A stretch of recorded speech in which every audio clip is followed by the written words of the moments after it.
Assalamualaikum. Hi again, Emma bersama dengan pakar. Nah, kita akan bertanya soalan-soalan hari ini tentang hair transplant dan bersama Emma hari ini Dr Wan Syazli. So kita minta dia perkenalkan diri sikit dahulu. Assalamualaikum doktor, boleh Hi. perkenalkan diri?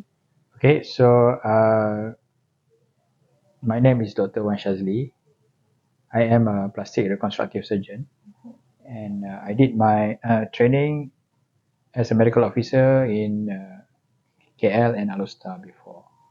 And then as a plastic surgeon, I did my training. The first part is in USM, Okay. Kubang Krian, graduated in 2012. So it's like 14 years ago. Okay. And then after that, I went to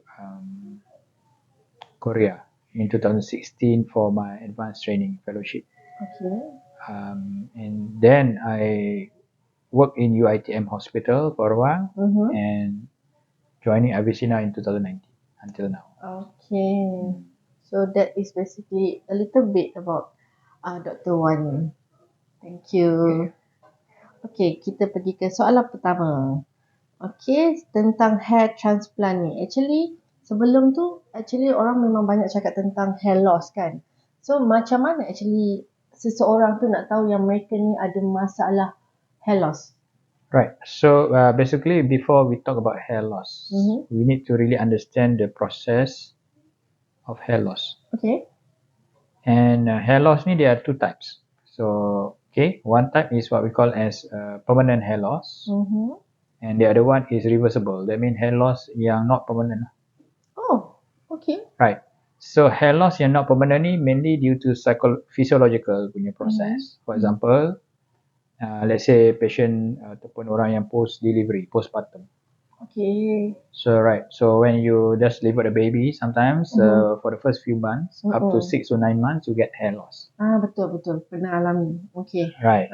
So this is called a postpartum hair loss. So this is mostly a physiological process because of the hormonal changes.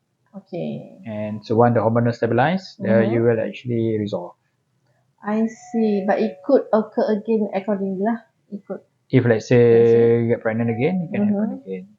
But only is it because of pregnancy ke atau ada apa-apa lagi? So sometimes some condition macam could be due to medications. Some patient like those on chemotherapy drugs. So they can get hair loss during the treatment. So like cancer patients, once the treatment is off, the effect of the chemotherapy drug pun dah dissolve. So the hair actually will regrow back. So this is mostly what we call as a temporary hair loss. Temporary. And the other one?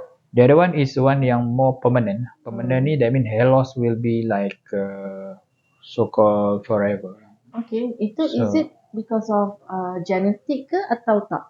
Now, kalau let's say the permanent ataupun this so-called forever hair loss, they can either be a few causes juga. So one of it can be due to sometimes what we call as cicatrical. Cicatrical ni macam scarring. Contoh dia macam orang yang accident atau orang yang ada burn injury. Okay. So that hair part tu dia dah terbakar ada kulit kepala, so there will be no hair. Right? So ataupun the one commonly seen that we always seen is a male pattern or female pattern hair loss yang panggil balding process. So the male pattern and the female pattern hair loss. So memang ada different male pattern and female pattern. But interestingly, when you talk about hair loss, sebenarnya hair loss ni is not a switch mode macam on off. Ada rambut, tak ada rambut. No. Okay. It's actually a process where the hair to becomes thinner and shorter. It's a process. Okay. So it's a reverse process when a baby, as a baby we grow into adult. So the hair as a baby is thin and short. So this is called a vellus hair. As we grow older, the hair becomes wider and thicker and longer. This is called the terminal hair.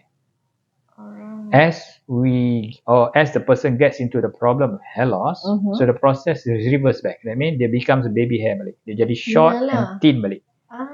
So this is actually a process. So that means if you're looking at this, this is something people have studied.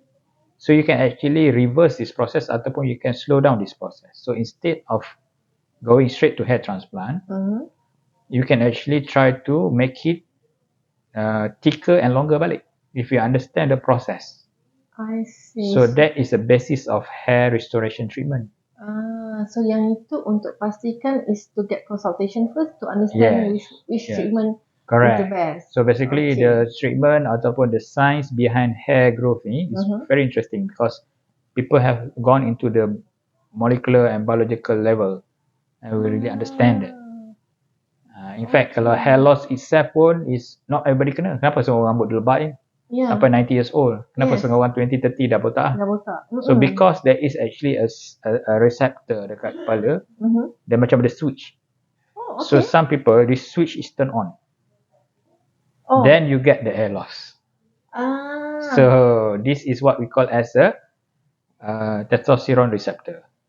So there's a testosterone receptor in the scalp that when it's activated with a hormone called DHT, it will stimulate the hair to become short and thin. I see. So the process ataupun the treatment nowadays in the medical field, we are trying to block this process or reverse this. This is why you ada ubat-ubat macam all those anti-testosterone. That you block the process. So tapi we are actually becoming very advanced now. We should go into the first part first. So basically the question yang tadi, hair can be permanent and temporary. Baru tahu ada permanent dengan temporary. Kalau tak, cuma tahu hair loss je. So there are two types. Learn something today. Okay.